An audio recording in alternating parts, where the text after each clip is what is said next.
Hey everyone!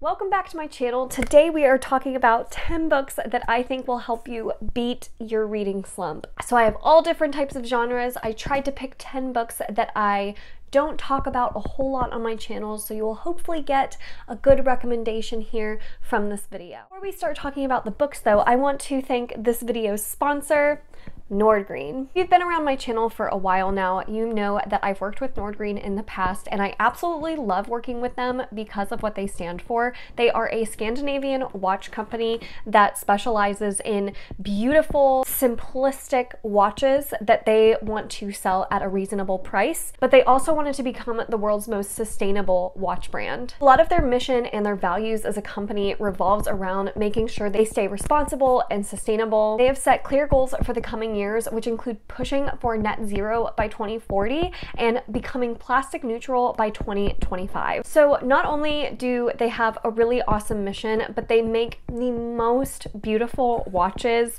I absolutely love the one that I received for today's video. It is considered their Unica model with a 5-link gold strap. And truly, these watches feel so luxury, so beautiful, and I love the minimalist design that they go with because it goes with absolutely everything that I own. So I can always count on Nordgreen watches to match any outfit I'm wearing for the day. When you go online, you'll see a wide selection of different types of watches, as well as different types of straps that you can get. So you can choose a chain strap or a 5-link strap or even a vegan leather strap. You can also change the dial color. So there's lots of different options, truly something for everyone. Not only do they sell absolutely gorgeous watches, but they also now have sunglasses and jewelry available as well on their website. So once again, I'm a huge fan of Nordgreen and what they're doing as a company and as a brand, and I absolutely love working with them. Thank you so much to Nordgreen for sending me this absolutely stunning watch and working with me on today's video. You will find all of the information about Nordgreen linked in the description box down below, so please go and check them out if you are in the market for a new watch, and you will never lose track of the time when you're reading a fantastic book again. So now let's get back to the video and let's start talking about those books that will help you beat your reading slump. I have no real order here, so I'm just going to start from the top of my stack and try to vary up the genres that I'm talking about. So hopefully you'll find a recommendation here no matter what type of books you like to read. The first book I'm going to talk about is an adult contemporary book, and it is Room by Emma Donoghue, one of my absolute favorites of all time. I think that this is such an amazing book for beating a reading slump because of the way it's written, and the actual plot of the story is so moving and so gripping.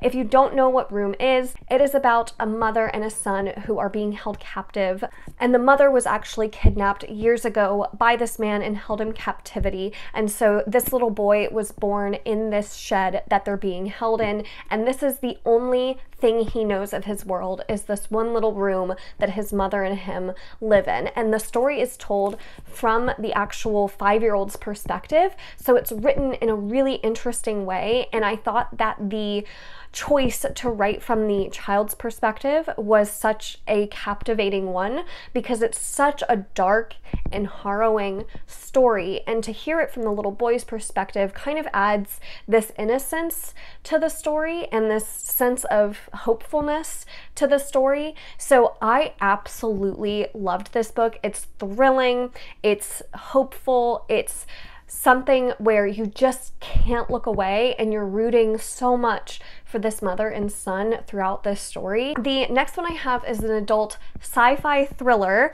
and if you like Black Mirror, I think that this is a fantastic one to pick up. It is The Passengers by John Mars. So this takes place in a very near future world where we have self-driving cars. So the premise is we have several different passengers of these self-driving cars that become hacked by an unknown entity. And so the people trapped in these cars are reliant on the UK government to make a deal with this terrorist that has hacked into these cars.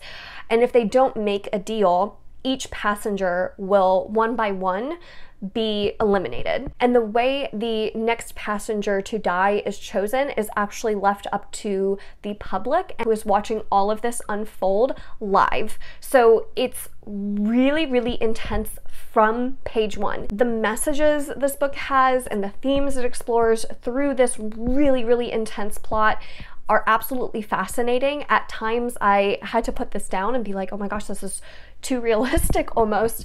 And you really think about like, what would you do in this situation? So you have all of these characters who have these impossible decisions to make, and it's so good, so intense, and I can't believe it hasn't already been adapted. It would make a fantastic episode of Black Mirror. Black Mirror, come on, what are you doing?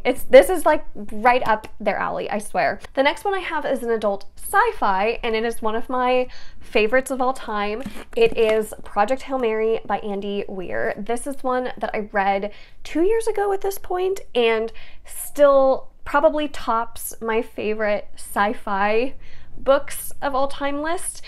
Project Hail Mary follows a character who wakes up on a spaceship in the middle of space with no memory. So he has no idea why he's in the middle of space floating on the spaceship.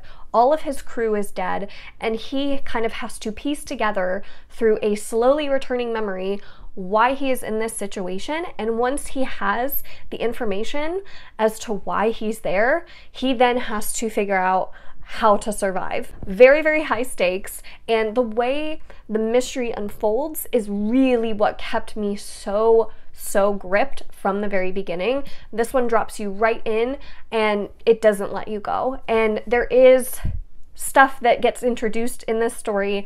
I don't want to say too much because I think it's just best going in knowing as little as possible about this story, but just know that some of the stuff that gets introduced, it's just my favorite. It's my favorite.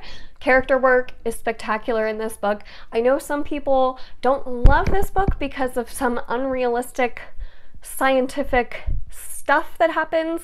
It didn't bother me.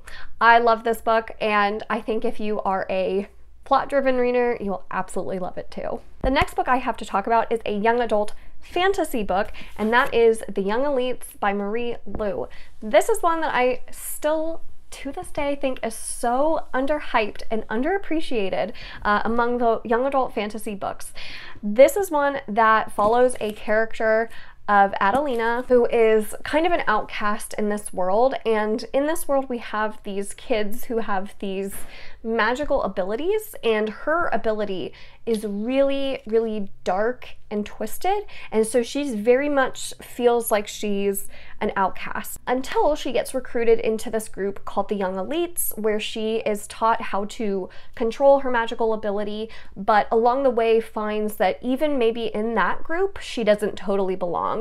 And so you have a character who's really, really morally gray, and that's what makes this particular young adult fantasy stand out so much in my mind, is you're not necessarily following a hero. Your protagonist isn't necessarily the greatest person, and I kind of liked exploring that morally gray character as our protagonist in a young adult space. I don't think that that happens very often. So I love this one. I thought that the world building was great. I thought the way it was written was so interesting, and it's one that once I picked it up, I personally couldn't put it down. The next one I have is an adult thriller, and that is The Chain by Adrienne McKenty.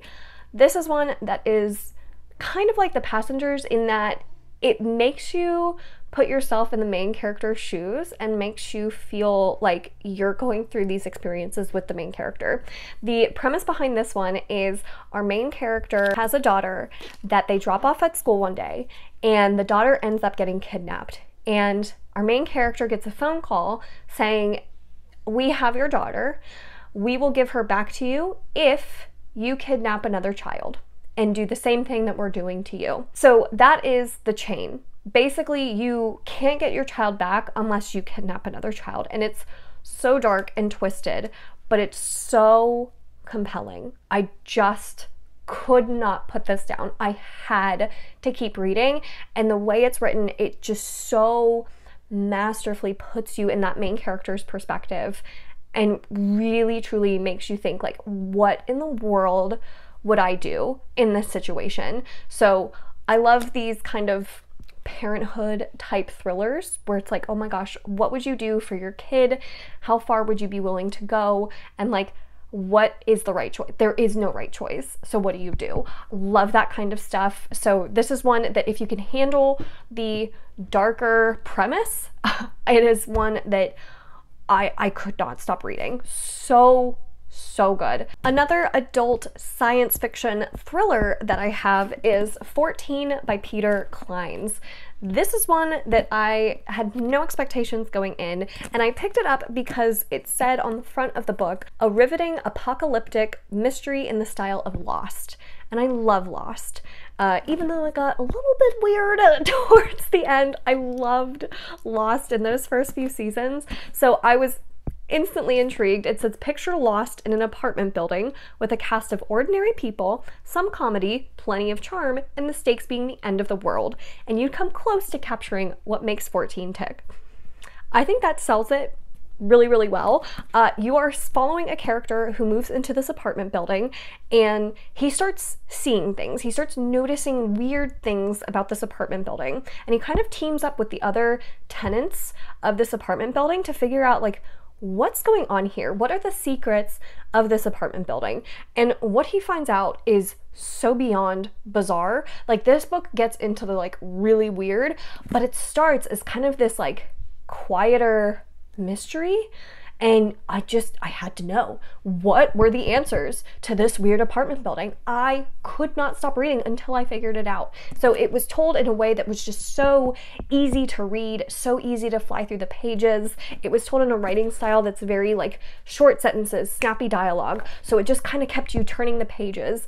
And even though like all of the answers didn't necessarily totally land for me, like some of it was like a little weird, but oh my gosh, the journey getting there, so good. So good. So I think your mileage will vary with how much you like the ending of the book, but you got to appreciate the journey getting to that ending because it is wild, and I could not look away. A young adult dystopian fantasy that I have is Scythe by Neil Shusterman. This is one that is one of my favorite young adult fantasy series ever. It follows a world, a utopian future, if you will, where humanity has conquered death. So no one dies of natural causes anymore. And the only way that we can control the population is by employing these scythes, who are selected people who have to randomly select humans to glean, is what they call glean, but eliminate certain humans. And so these scythes are kind of this like all-powerful entity, but they have to kind of like govern themselves. And the interesting like philosophical questions that this brings up in this world, and the way in which these scythes have to go about doing the things they do, is so fascinating. I just loved being in this world and examining these questions, and these characters were so easy to root for. So I just really thought that this was so thought-provoking and fascinating. And once again, because it's young adult, it reads just very easily. Like, it's not dense, it's not complex, it's easy to get into and get lost in the pages. And you really kind of think like, what would I do? I love these types of books that really put you in the main character's shoes. So this is a really good one, and the sequels have really interesting conversations about AI and what role AI could play in our society, which I think is like very relevant for a lot of the conversations happening right now. So it's just a really interesting, thought-provoking series. Highly recommend. The next book I have is an adult thriller, and it is The Book of Cold Cases by Simone St. James. I love this author. Honestly, any of this author's books you can pick up and hopefully beat a reading slump with. All of her books that I've read so far have two parallel timelines, one in the past, one in the present, and it's always kind of following a character who did something in the past that the present day character is trying to figure out. And I love the way Simone St. James, she writes in this way that makes you just as intrigued in both timelines, and both timelines kind of weave together in such an expert way that the climax of the book is so good every time in both timelines. It's so good.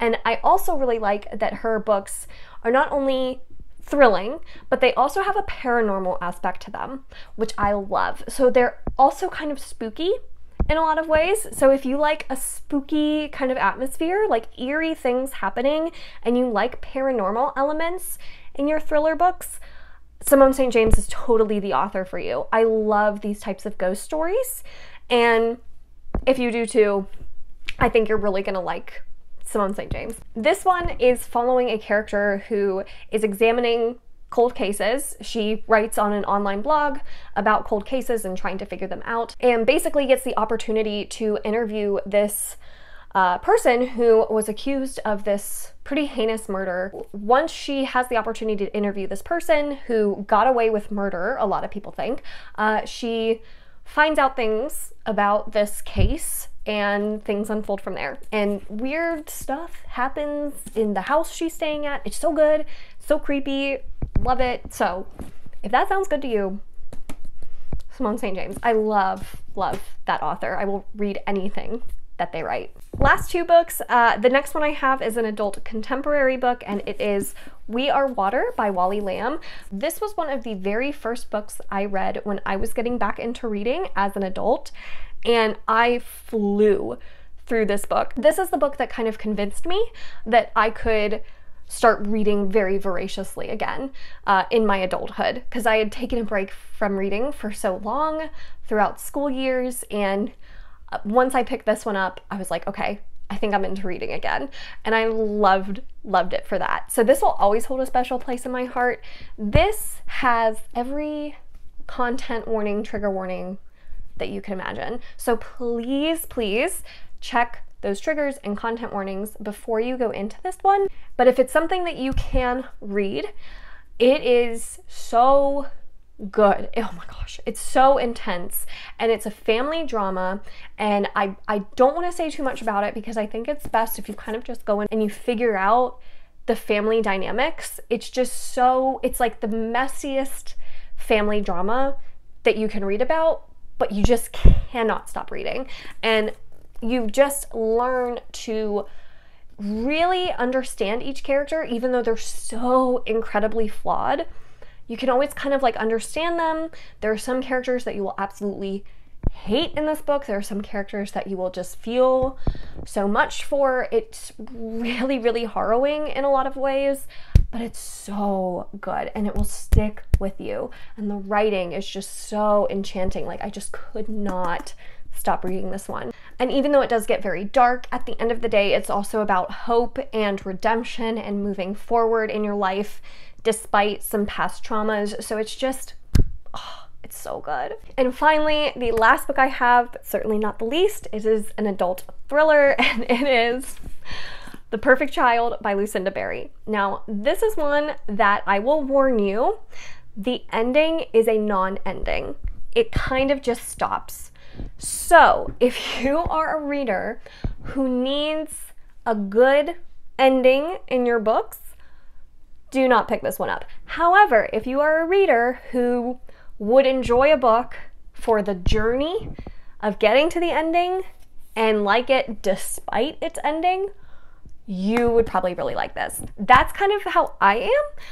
I love a journey getting to an ending, and an ending can either be like, you know, make it a 5-star instead of a 4-star, but it won't completely ruin a book if I've really enjoyed my time with the book up until that point. So that's how I felt about The Perfect Child. I loved my reading experience up until the ending, and the ending made this 4 stars instead of 5. So The Perfect Child follows a family who wants a child and they want to adopt, and a mysterious girl kind of appears at a hospital that the husband of this family works at.